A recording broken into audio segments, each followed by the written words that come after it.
महाराज भोजराज कंस के पास देव ऋषि पहुंचे हैं। सोचने लगे अगर ऐसी दया दिखाता रहा ये कंस तो भगवान को आने में देरी होगी। महाराज देव ऋषि नारद कहने लगे, एक पुष्प उठाया और कहा है कि देव ऋषि नारद कंस इसमें ये पंखड़ियां गिनो।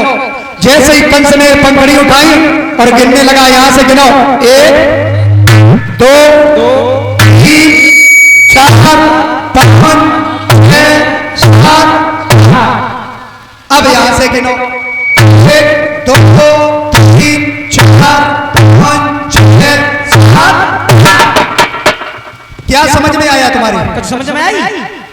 समझना नहीं। अगर इधर से गिनोगे तो इधर वाली 8वीं हो रही है और इधर से गिनोगे तो इधर वाली 8वीं हो रही है। हो सकता कि यही 8वां हो तब तुमने बालक को छोड़ दिया। क्यों मरने को फिर रहे हो फालतू में? कंस के एकदम झटका लगा, सोचने लगा हमने बहुत बड़ी गलती कर दी। गलती कर दी कि गलता किया? पूरा गलती ही कर दो तुमने। भोजराज कंस एकदम से भागा वहां से, सर पैर पटकता हुआ और जेल खाने में पहुंचा है जहां मैया देवकी उस पुत्र को गोदी में लेकर खिला रही है।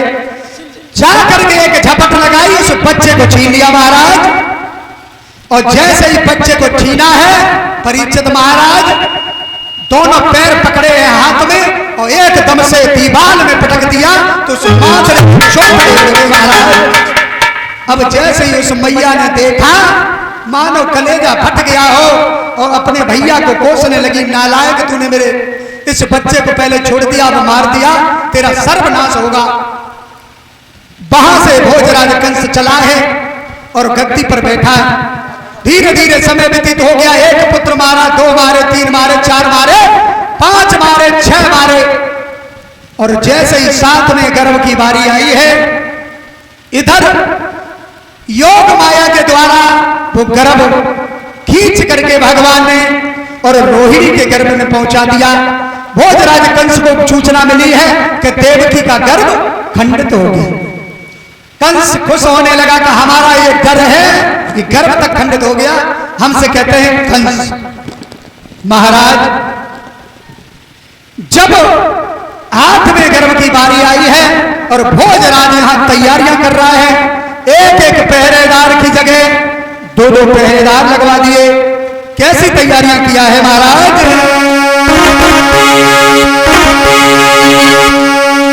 किया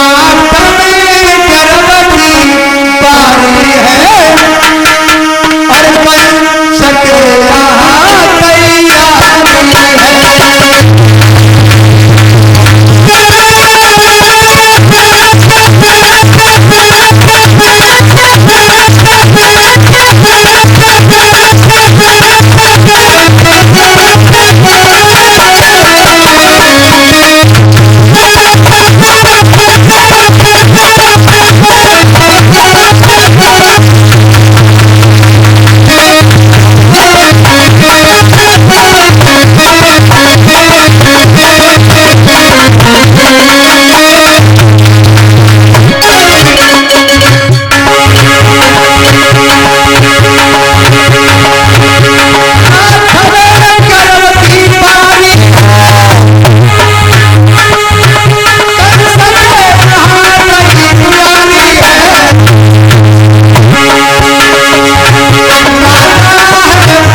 क्या हुआ महाराज परीक्षित?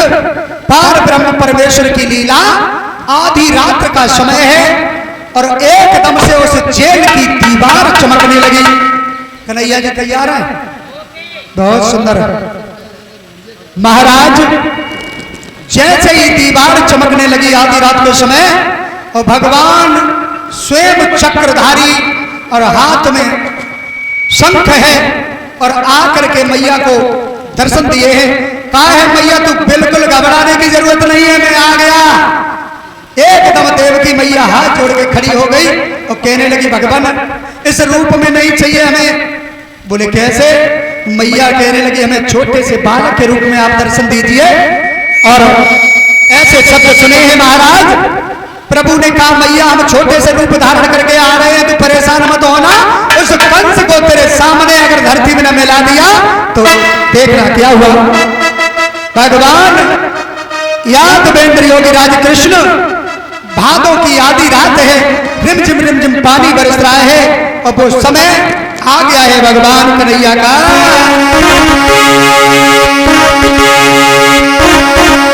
अरे भादों